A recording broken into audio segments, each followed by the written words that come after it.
రైతు సోదరులందరికీ నమస్కారం. ఈ సీజన్ మొదలైంది. మరి మన పొలంలో లాభాల పంట పండించాలంటే ఏం చేయాలి? అన్నిటికన్నా ముఖ్యమైనదేంటంటే సరైన పంటను ఎంచుకోవటం. అవును, ఈ యొక్క నిర్ణయం మీదే మన శ్రమ మొత్తం ఆధారపడి ఉంటుంది. సో దీని గురించి వివరంగా ఇప్పుడు తెలుసుకుందాం.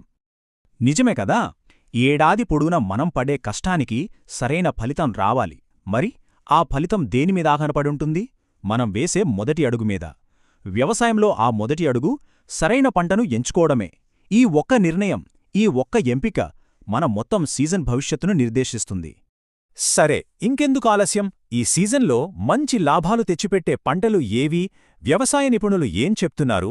పదండి చూసేద్దాం. మన లిస్ట్లో మొదటి స్థానంలో ఉంది మొక్కజొన్న.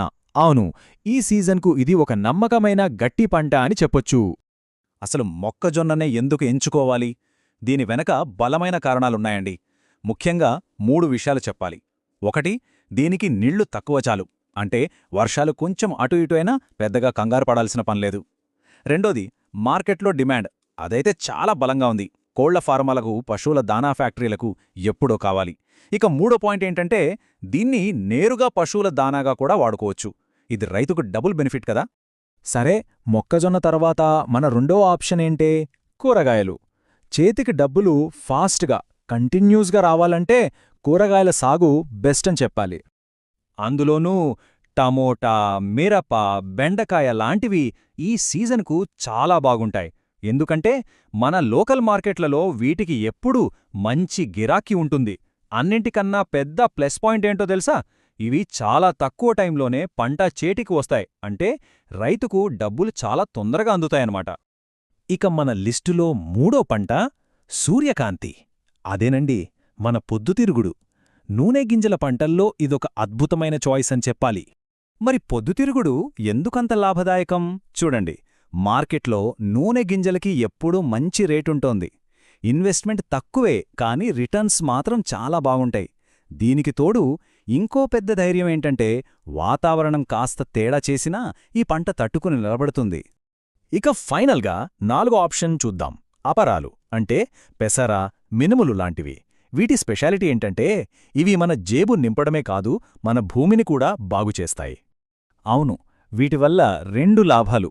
1, ఇవి చాలా షార్ట్ టర్మ్ క్రాప్స్. జస్ట్ 2-3 నెలల్లోనే పంట చేతికొచ్చేస్తుంది. మార్కెట్లో డిమాండ్ కూడా ఎప్పుడూ స్టేబుల్గా ఉంటుంది. ఇక రెండో, ఇంకా ముఖ్యమైన లాభమేంటంటే, ఇవి గాలిలోని నైట్రోజన్ని తీసుకుని మన భూసారాన్ని పెంచుతాయి. అంటే నెక్స్ట్ వేసే పంటకు మన భూమి ఇంకా బలంగా తయారవుతుందన్నమాట. ఎంత మంచి విషయం కదా. ఓకే, ఇప్పటిదాకా కొన్ని బెస్ట్ ఆప్షన్స్ చూశాం కదా. అయితే చేతిలో డబ్బులు అర్జెంటుగా కావాలి, తక్కువ టైంలో ఆదాయం రావాలి అనుకునే వాళ్ళ కోసం కొన్ని స్పెషల్ పంటలున్నాయి. వాటి గురించి ఇప్పుడు చూద్దాం. ఇక్కడ చూస్తే మనకు చాలా క్లియర్గా అర్థమవుతుంది. ఫాస్ట్గా డబ్బులు రావాలంటే ఏది బెటర్ అనేది. ఒకవైపు కూరగాయలు, జస్ట్ 60-90 రోజుల్లోనే డబ్బులు చేతికొస్తాయి. అంటే క్యాష్ ఫ్లో చాలా ఫాస్ట్గా ఉంటుంది. మరోవైపు అపరాలు, ఇవి కొంచెం ఎక్కువ టైం, అంటే 70-100 రోజులు తీసుకుంటాయి. కానీ వీటికి పెట్టుబడి తక్కువ, పైగా భూసారాన్ని కూడా పెంచుతాయి. సో మన అవసరాన్ని బట్టి, మనకున్న సౌకర్యాన్ని బట్టి ఈ రెండింట్లో ఒకటి సెలెక్ట్ చేసుకోవచ్చు. రైట్, మంచి పంటని సెలెక్ట్ చేసుకోవడం సగం విజయమైతే, దాన్నుంచి మంచి దిగుబడి తీయడం మిగతా సగం విజయం. మరి ఆ విజయం సాధించాలంటే కొన్ని ముఖ్యమైన సూచనలు పాటించాల్సిందే. అవేంటో ఇప్పుడు చూద్దాం. ఈ 4 సూత్రాలు చాలా చాలా ముఖ్యం. వీటిని ఫౌండేషన్ అనుకోవచ్చు. ఫస్ట్, భూసార పరీక్ష. అసలు మన నేలలో ఏముంది, ఏం లేదు అనేది తెలియాలి కదా. అది తెలిస్తేనే కరెక్ట్ ఎరువులు వాడగలం. ఓకే, అది అయిపోయాక రెండోది, నాణ్యమైన విత్తనాలు. విత్తనం బలంగా ఉంటేనే కదా పంట బలంగా వచ్చేది. ఇక మూడోది, వాటర్ మేనేజ్మెంట్. ఉన్న ప్రతి నీటి చుక్కను జాగ్రత్తగా వాడుకోవాలి. అండ్ ఫైనల్గా 4వది, ఇది చాలా కీలకం, మార్కెట్ రీసెర్చ్. విత్తనం వెయ్యకముందే మనం పండించే పంటకు మార్కెట్లో డిమాండ్ ఎలా ఉందో ఒక అంచనాకు రావాలి. ఈ 4 పక్కాగా ఫాలో అయితే విజయం మనమింటే నడుస్తుంది. సరే, ఇవన్నీ చెప్పుకున్నాం కదా. ఇప్పుడు చివరగా మన రైతు సోదరులకు ఒక చిన్న మాట. చూడండి, రైతన్నలకు ఎన్నో ఏళ్ల అనుభవం ఉంటుంది.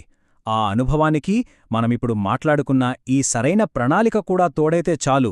అప్పుడు మన పొలంలో ఖచ్చితంగా బంగారం పండుతుంది. పడిన కష్టానికి తగ్గ ఫలితం దక్కితీరుతుంది. మరి ఈ సమాచారమంతా విన్నాక ఈ సీజన్లో మన పొలాలను ఎలా సస్యశ్యామలం చెయ్యాలి అనే దానిపై ఒక స్పష్టత వచ్చిందనే అనుకుంటున్నాను. బాగా ఆలోచించి ఒక మంచి ప్రణాళికతో ముందుకు సాగితే విజయం తప్పకుండా మనదే. అందరికీ మంచి జరగాలని కోరుకుంటూ